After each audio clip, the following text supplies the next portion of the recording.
赐给你们的地，收割庄稼的时候，要将出熟的庄稼一捆带给祭司。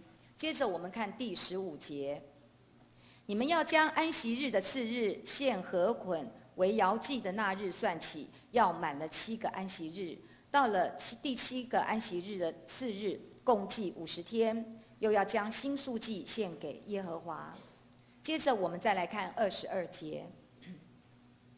在你们的地收割庄稼，不可割尽田角，也不可拾取所遗落的，要留给穷人和寄居的。我是耶和华你们的上帝。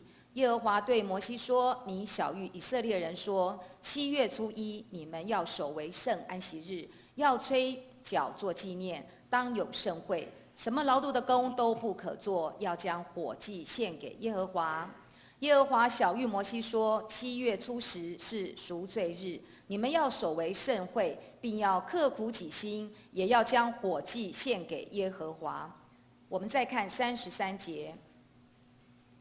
耶和华对摩西说：“你晓谕以色列人说，这7月15日是住棚节，要在耶和华面前守这节7日。第1日当有盛会，什么劳碌的工都不可做。7日内要将火祭献给耶和华。第8日当守盛会，要将火祭献给耶和华，这是严肃会，什么劳碌的工都不可做。”最后我们看44节。于是摩西将耶和华的节期传给以色列人。接着我们请本堂郑牧师来讲道，题目是享受节庆，享受节庆。我们同心来祷告。慈悲的阿爸父神，我们为了平安经过1个礼拜献上感恩，也为了我们从这个月开始，我们有里面的操练，要来学习如何享受安息。因为安息是主你在创造宇宙万物的时候，就已经将这应许给了我们，让我们在我们的劳碌的工作中，我们同时可以享受安息。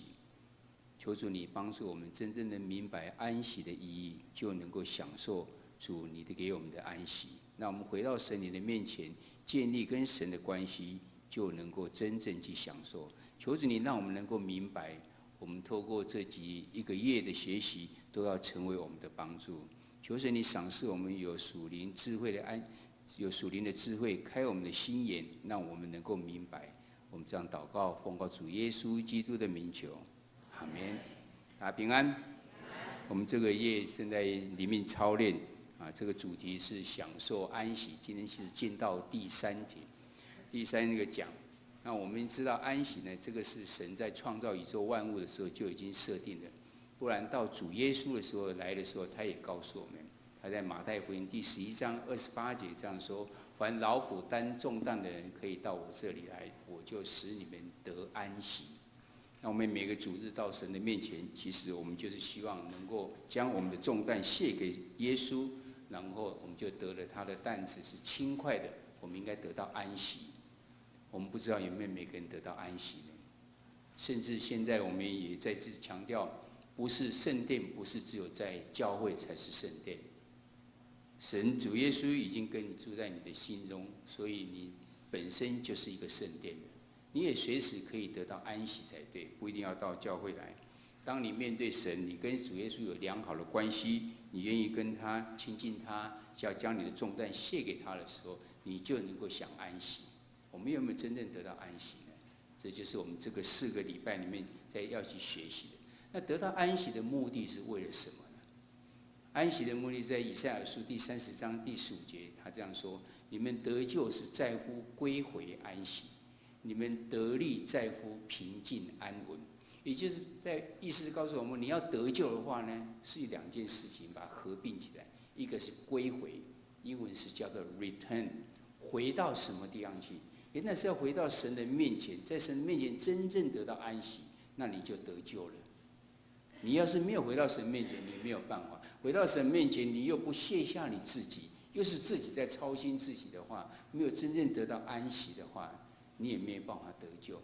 这2件事情把它合并起来，就是我们得救是在乎这样子归回安息，而得力是在乎平静跟安稳。平静的话是一个安静，英文是讲 quietness。然后安稳呢，这边的翻译是台语翻译的比较好，叫信靠、信可。英文是叫做 trust， 也就是相信你的依靠、信靠。你要有力量的话，是因为你在神的面前，你相信了他，而且真正的得到的平静之后，你再重新得力。就像我们讲，在主的面前，你要重新得力，如鹰展翅上腾。其实那个样子，就是我们能够重新得力。当你觉得很疲乏无力的时候，你回到神的面前，再次的安静了你自己，然后信靠你所依靠的神，你就会再重新的得力。我们要学习享受安息，就是盼望我们真正回到神的面前，能够得到有得救的这些再次的确信。我们用了4个礼拜来学习，今天我们是进到第3个礼拜，下一次我们就进到最后一个归回安息。在第一个主日中间，我们安息日第一好的时候，我们学习到2个。第一个就是我们的根源在什么地方，我们能够有这个安息的它的源头在什么地方？原来是在基督复活的基督。他要是没有复活的话呢，对我们来讲没有多大意义，他没有帮上我们什么忙。但是耶稣基督他死而复活，代表他是一个神，他又给我们这么多的应许，所以你依靠这个神，你当然就能够得到安息。所以我们要是能够不是将主日，不是将这个礼拜天才当成是我们面对神，而是天天都能够来庆贺基督的复活。天天将基督是我们的神摆在我们的心中，敬拜他、荣耀他的话，是我们能够得到安息的源头，是根源。当你有这个确信之后呢，你如果能够知道你有呢，在我们日常生活中呢，你是不是更喜乐呢？你是不是更感恩呢？你是不是更享受生活呢？要是有的话呢，这就是我们基督徒有安息的表现出来。我不知道你对你的生命是不是觉得非常的享受呢？还是常常充满了感恩，还是很喜乐，还是刚好都是相反？一天到晚是抱怨，一天到晚是觉得都没有人值得你去感恩的，都是别人欠我的，然后不享受你的安息，享受你的生活，觉得你生活在世上是一种负担，是一种重担一样。我想基督徒大部分都不是这样，但你要更有的话怎么办？这边讲的更，就是比你原来的更喜乐，比你原来的更感恩，比你原来的更享受的话，你就回到源头去。当你能够天天来庆贺基督的复活，敬拜荣耀他的话，你这个根源正确的话，你就能够有更享受、更喜乐、更感恩。这是第一天我们第一学的。第二，我们讲为什么我们能够这样呢？因为耶和华是我的牧者，因为他是我的神。这站在以色列人，他们是一个游牧民族，因为他们走过旷野40年，他们不可能建造房屋，他们不可能去耕种，他们只能用游牧民族的方式。游牧民族对这些民族里面最有帮助，就是那个牧者。那个牧者能够好好的保护他的羊群，这些羊就是非常的安心在那边吃。羊是最容易受到惊吓的。他们能够很安静的在那边，是因为他知道一个牧者在保护着他们。所以大卫写的诗篇23篇告诉我们，耶和华是我的牧者。不只是他写这样，还有其他的这些在以色列人他们这些信仰姐妹，他们对神的了解，就用他们有一个对神的复合名词呢来了解。亚伯拉罕说耶和华以勒，他说耶和华是有预备的神。当我缺乏的时候，他就为我有预备。他为你预备，你的表现在哪里？你会更满足，你会觉得更丰盛。否则怎么会有准备呢？所以是表现在后面。耶和华亚伯拉罕的神对他来讲，神对他来讲是一个有预备的神。耶和华以勒，对你来讲是这样的，你会觉得你更满足、更丰盛吗？耶和华在基甸，对基甸来讲，基甸神要选召基甸带以色列人去打米甸的时候，他很怕，他怕躲在一个地方正在做，因为怕米甸人看见他。但是他知道派来的是神的使者之后，他就筑了一个坛，说这个坛就是耶和华沙龙 ，Jehovah Shalom， 这是神是平安的神。虽然我很害怕，但是他赏赐平安给我。你有平安的话，你就能够很自在的跟别人分享，你就会觉得神的供应就是这样子充充足足在每个人身上。你的神是不是一个赏赐平安的神呢？而当耶利米在他们的时代的时候，他看到这个他们的社会中间是那些有钱人欺负那些贫穷的人，大官欺负老百姓，他觉得这个世界怎么这样子没有公义呢？所以他得到的上帝给他的赏赐是说，有一个在末后大卫的子孙中间有一个义的苗裔后裔将要来，他要掌王权，他要有智慧，他要施行公平与公义。耶和华是我的旗跟弩，耶和华是我们的义，他要带我们走正确的道路，走义路。你的神是不是叫你走义路呢？还是走那些歪曲的路呢？是不是要我们走在他认为正确的道路上呢？有没有在你的生活中间能够这样的表现出来吗？耶和华拉法，当以色列人在旷野中间的时候，他们最缺乏的就是水，碰到一个水的时候，结果是苦的。后来神要摩西将一块木头丢在这个水里，它变成甜的水了。耶和华行了这神迹之后，就再次告诉他们：你若是按照我的诫命去行，按照我的典章，按照我的律例的时候呢，在埃及人所发生的这些疾病就不会临到你们身上。原来耶和华拉法告诉我们，他是一个医治者，不只是这样的医治，不只是肉体上的医治，他连心灵也在医治我们。所以有带来安慰吗？有带来你身心灵的健康吗？你的神有这样子的安慰你，让你带来整个全人的这种健康吗？耶和华尼西，当亚玛力人来攻击以色列人的时候，摩西在身上双手举起来的时候，他们就战胜；双手放下来的时候，他们就被打败了。所以他就双手有亚伦跟妇儿来帮助他，他就一直举着，就终于把敌人全部打败了。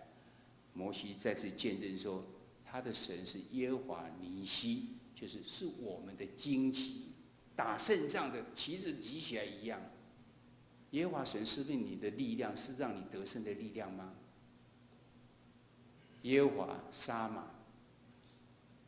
以西结，我们现在正在看以西结书，是在每日研经时，他在讲的以色列人他们为什么会失败，为什么会被灭国，然后进到未来会带来的盼望。这盼望里面包含了一个有新的新天新地，在那地方有一个新的耶路撒冷城，这是神新的圣殿，而这个圣殿就要称为是耶和华沙玛Jehovah Shammah。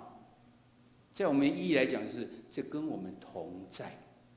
新约里面，我们已经重新阐释说，每一个人都是圣殿，神就跟你同在，圣灵常常在我们中间。只要你认耶稣为你的救主之后，圣灵就跟我们同在。你的身体就是圣殿。Jehovah Shammah，你有这种感觉吗？你有觉得神就是在我里面，常常在帮助着我吗？这是以色列人他们的这些信仰姐妹里面不同的人，他们的感触到耶和华我们不要背这个白色的字，这白色的字是代表他们音译而已，用音翻译过来的，像小玛就是沙玛，小龙就是沙龙。其实我们重要是在背后意义。我们所相信的神是一个有预备的神吗？所相信的神是赐你平安的神吗？所相信的神是带你走义路的神吗？所相信的神是一个医治安慰的神吗？所相信的神是让你得胜有力量的神吗？所相信的神是不是常常跟你同在的神呢？这是我们上次所写的，因为他是这样的一个神，所以你自然就能够安息在他里面，不是在我们日常生活的工作中，他在你休闲的安息生活中间也会有安息在。今天我们再进一步来看，因为圣经中间常常讲到以色列人有很多的节庆，所以他们守这个节庆到底是为了什么呢？旧约中以色列人遵守他的节庆有何意义呢？刚才有44节都讲的，我们没有读那么多，因为中间是这个节日要做什么，那个很细节的东西呢，我们没有去读它，因为我们现在没有在守他们一样的节，也不要做那些事情。但是我们知道它中间一定有意义在，因为这是耶和华所定的节期。不是摩西想一想说啊，我们在哪说应该定个日子来做什么定日，没有，这是耶和华神告诉摩西，你要他们在正月14日的时候做什么，正月15日开始有几日是做什么，就这样子的规定他们，一定有他的意思在。这意思要是拉到我们现在来讲的时候，我们应该有什么意义，有什么帮助吗？或者我们自己有些节期在，华人也有很多的节期啊，是不是把我们目前的节日把它赋予属灵的含义在呢？这也是另外一种方式。或者除了这节期之外，难道我们没有个人的吗？家庭的这些节期可以去帮助吗？这是今天我们要来学习的。我们先看节期它有什么功能。节期呢是每一个民族它都有这个节期，而节期通常都有季节啦，还有纪念啦，还有他们有某种目的而有的这种节期。我不知道我们能不能明白我们华人的很多的节期，包括清明我们就常常在守的，或是什么中秋啦，或是端午啊等等这些，那他们有什么不一样呢？其实你要是上网去看的话，有24个节气。24个节气呢，乃是因为根据太阳来定的。因为当初的大家科学没有那么进步，但他们有农作物要去，到时候我哪时候来种哪一个农作物会比较好呢？他们开始有人去研究，他们用的方法就根据太阳来研究，他们就立一个杆子，叫立竿见影一样，立这个杆子开始看这个影子，啊，影子怎么有时候会很长呢？在同样的时间，中午的时候，有时候为什么很短呢？一年中间竟然有两个日子是刚好一样的，长短是一样的，所以他们就发现到说，原来有这个春分、有秋分，还有夏至、冬至。啊，在夏至的时候，那一天是影子是最短的，白天最长，晚上最短。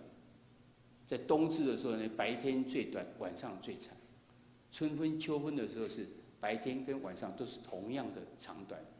因为太阳的原因，他们就开始做出这种东西。然后这中间一年只分的4个日子太少了，就开始一直分，总共分了24个节气。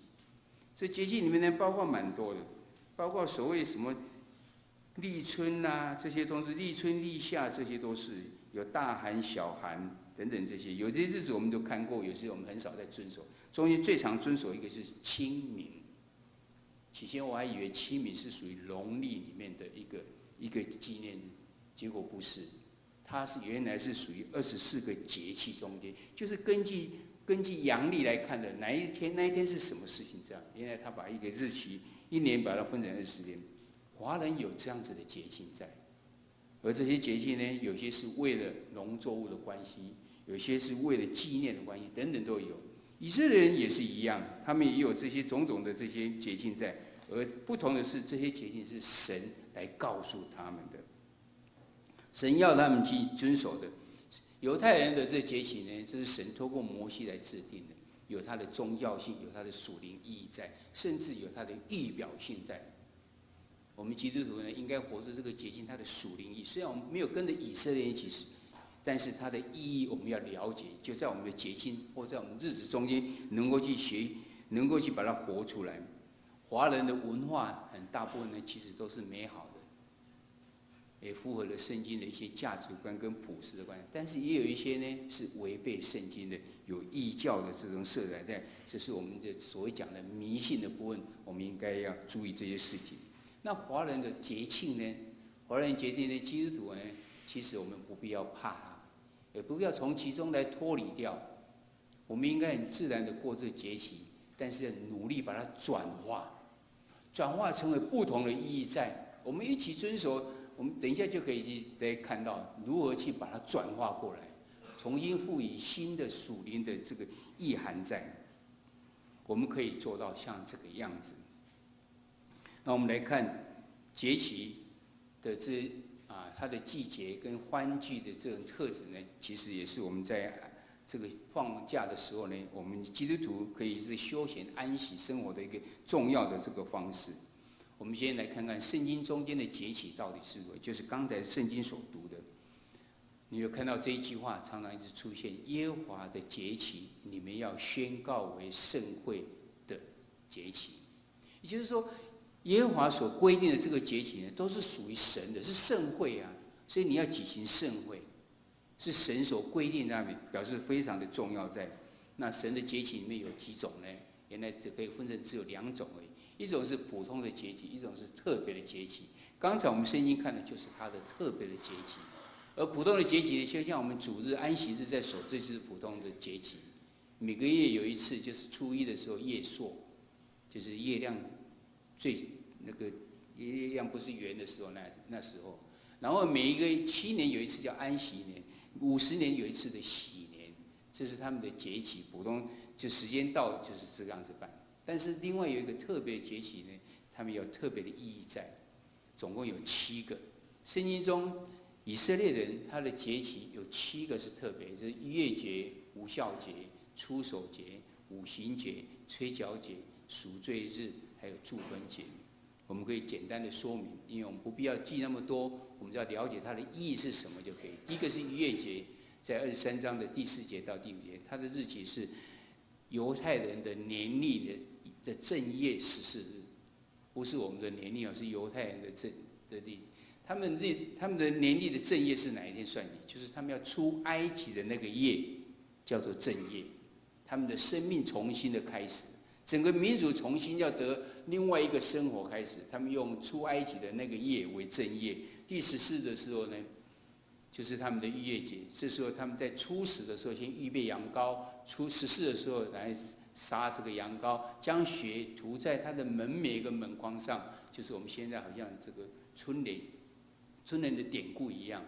然后耶和华神的使者经过了，要杀这些埃及人的长子，经过看到有涂这个血在门框门楣上的时候，他就越过去了。而没有的话呢，就进去将他们的长子杀死，所以叫做逾越节。逾越节它的意义在什么地方？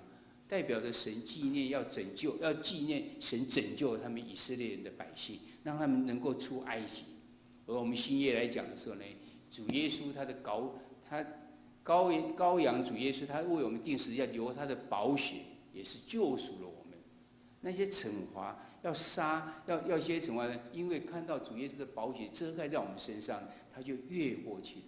逾越节不是只有以色列人，是我们也有，因为我们信了耶稣之后，有宝血在我们身上，我们那些惩罚就越过去的意思。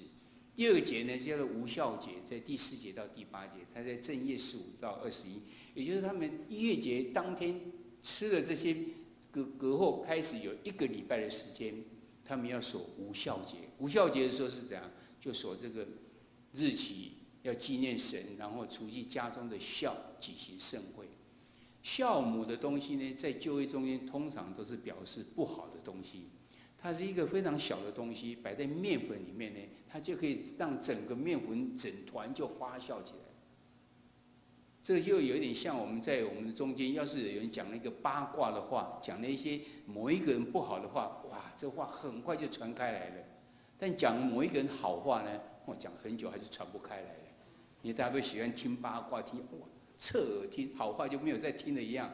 就听一些这酵母，就像是这样子。一小小的东西就能够影响到整团的这个面积，所以通常在圣经里面讲到酵的时候都是不好。而当他们出埃及的时候呢，要他们做这些他们的食物，要开始走于这个旷野的时候，他们要吃的东西是不要发酵的东西，叫无酵饼，他们还要吃苦菜等等这些，但是他们要守一个叫无酵节，在这个节日中间都不能用酵母的东西。他们纪念什么？纪念神带领他们百姓出埃及。新约里面是这样，但这个酵是不好的东西，主耶稣帮我们除去了这个罪，让我们可以过一个成圣的生活。这是无酵节。接下来有一个初守节，初守节实际上是在正月16，也就是在无酵节的第2天的时候，他们有一个初守节，而刚好那个节日就是他们丰收的时候，用初熟的大麦来做摇祭。献燔祭、素祭，代表的是讲神所赏赐的丰盛、丰收。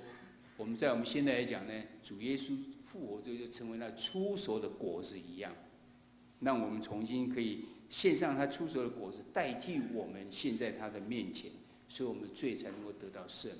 这是第3个初熟节。第4个叫五旬节，这个大家就比较熟悉，因为五旬就是50天。他们是从这个刚才那个天数算起的时候，经过7个安息日，再加上1天，7749加1天就变成50。以前就是3月6号的时候，他们这时候也是这样丰收，然后有些安息日，然后有一些活动要这么做，意义是代表我们说神赏赐的丰盛。以现在来讲呢，因为圣灵它降临了，我们在新约里面看到，在五旬节的时候，圣灵降临就赏赐一些属灵的丰富。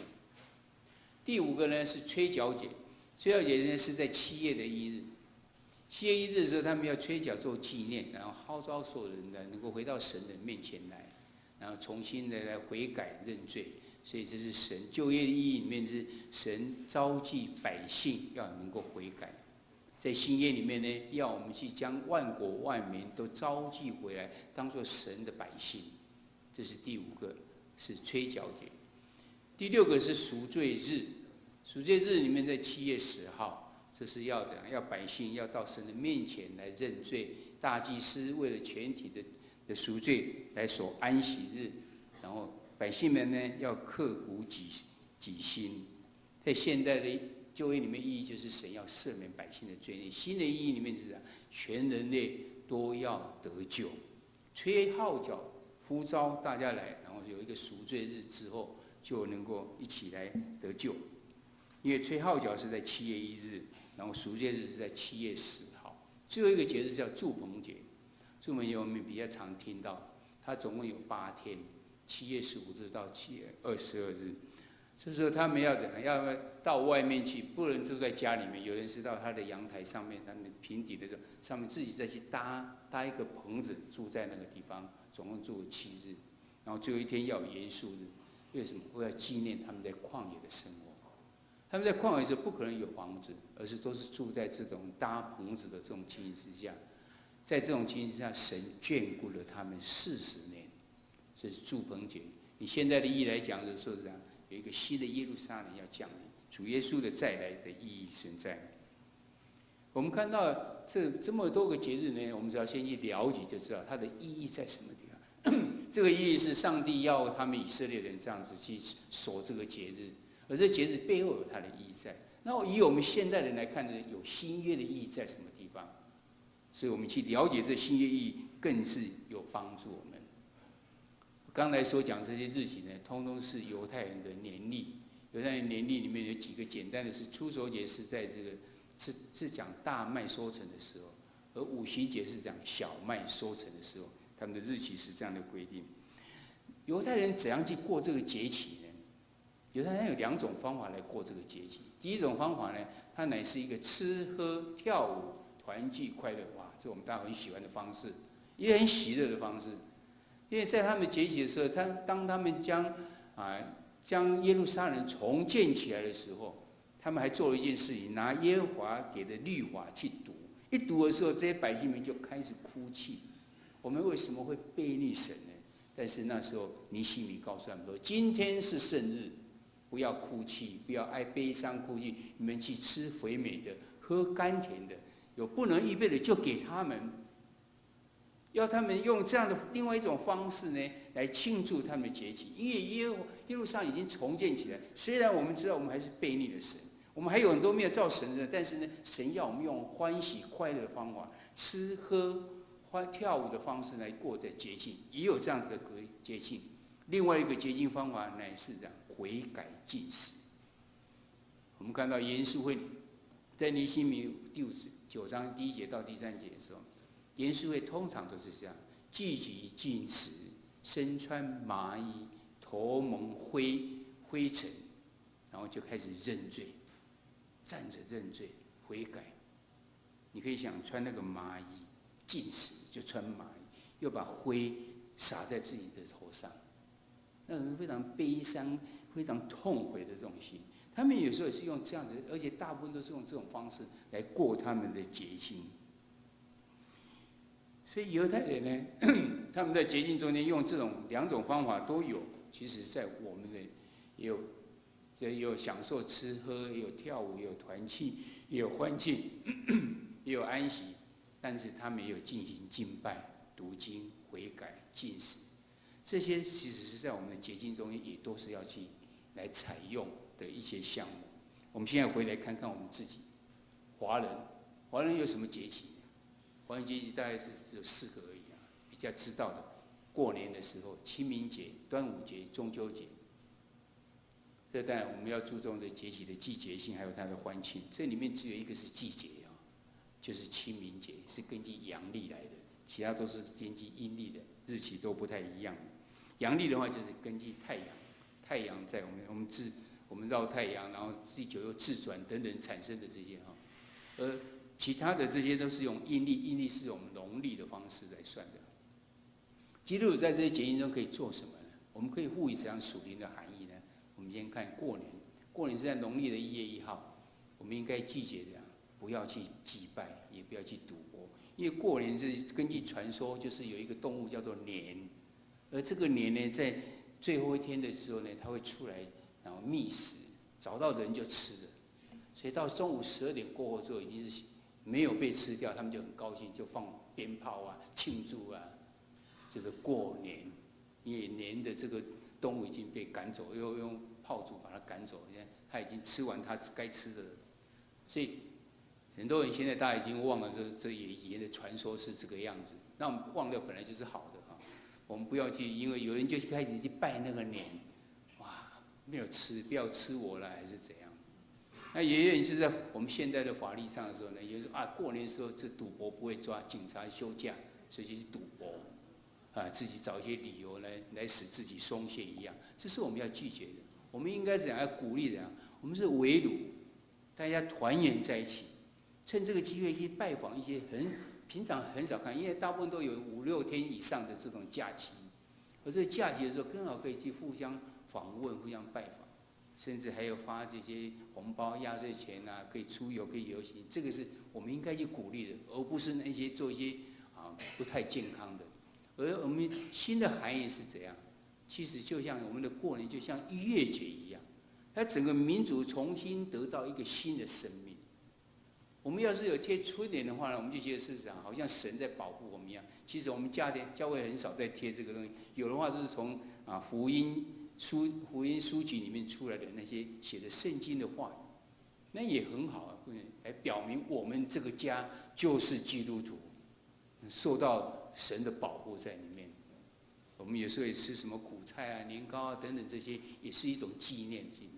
我们要看第2节呢，清明节是国历的4月4号或者4月5号，我们也是不用去祭拜，因为我们是要祖先，我们是要追思，而不是要祭拜。你真要祭拜的话，你还是拜那个源头是神才对。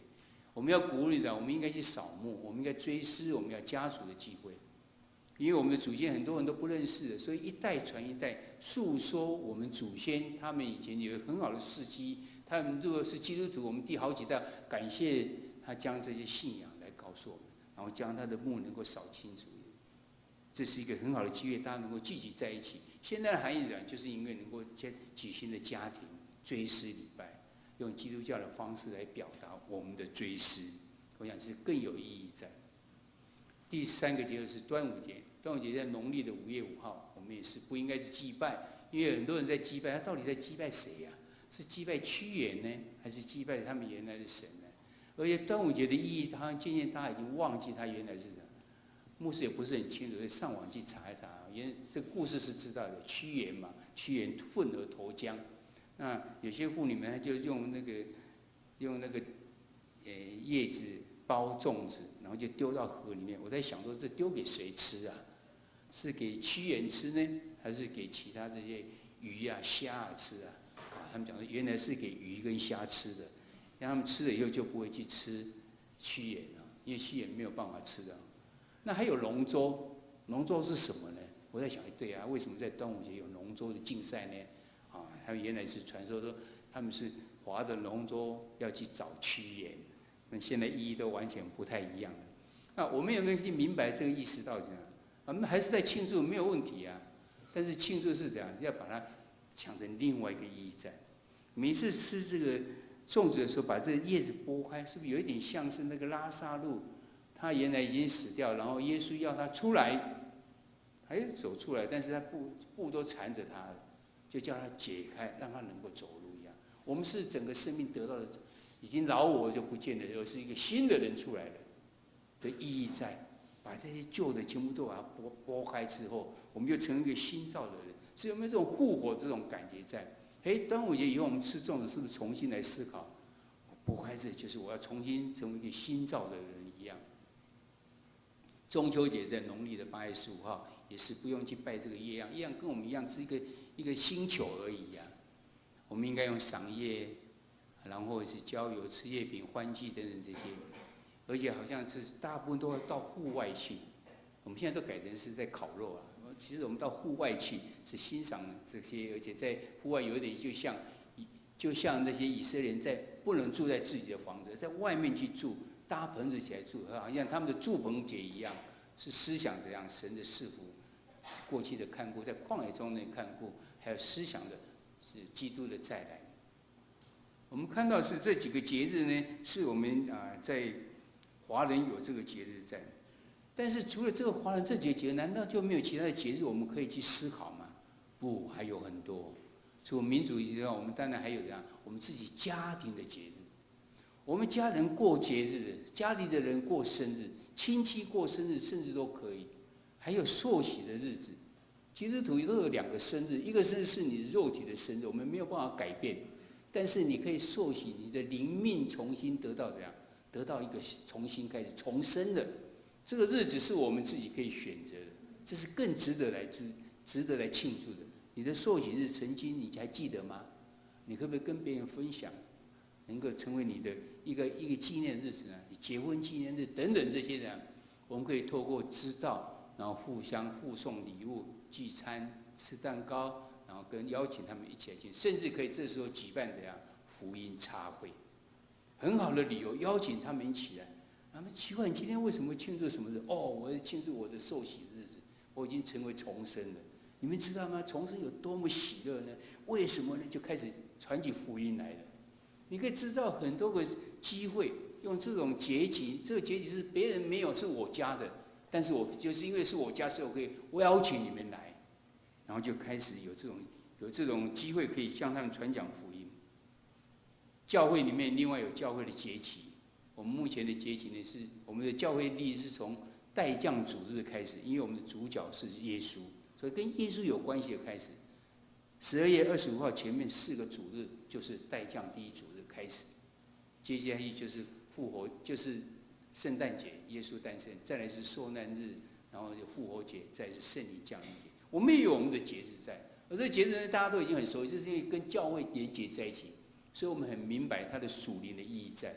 其他这几个，我们的刚刚讲的这几个呢，都没有跟我们的灵命能够结合在一起，但我如何把它赋予这个属灵的意义在，如何把它转化过来，这是我们应该要来学习的部分。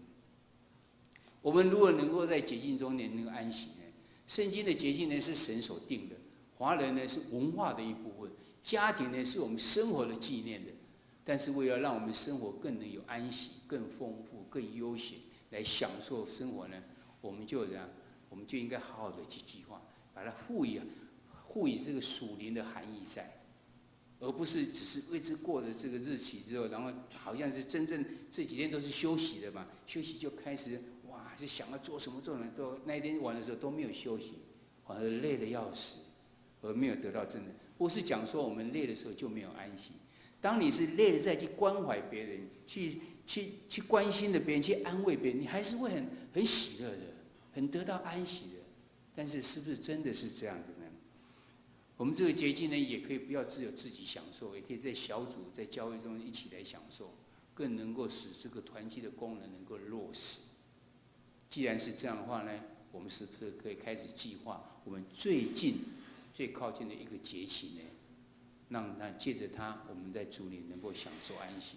让你再一次的去思考，你的家庭里面，你或是你自己要怎样子透过节庆来分享，能够享受节庆，能够享受安息呢？愿神祝福在我们每个人身上，让我们真正明白每个节期它的意义，也能够让我们能够去享受安息。我们同心来祷告。慈悲的阿爸父神，我们感谢你，让我们在学习享受安息中间，我们今天学习到要如何能够享受节期呢？在我们有圣经中的节期，有我们华人的节期，有我们自己家庭里面的节期，有我们自己要纪念的这节期。我们如果能够将这些节期能够赋予属灵的含义在，那我们能够回到神的面前来，再重新借着这些节期，能够来享受主你在你的爱里面，要让我们能够得到的安息，以及了解它的意义在。求主你帮助我们，求主你祝福我们。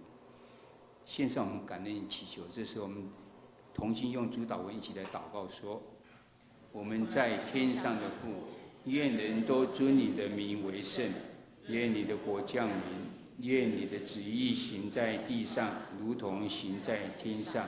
我们日用的饮食，今日赐给我们，免我们的债，如同我们免了人的债，不叫我们遇见试探，救我们脱离凶恶。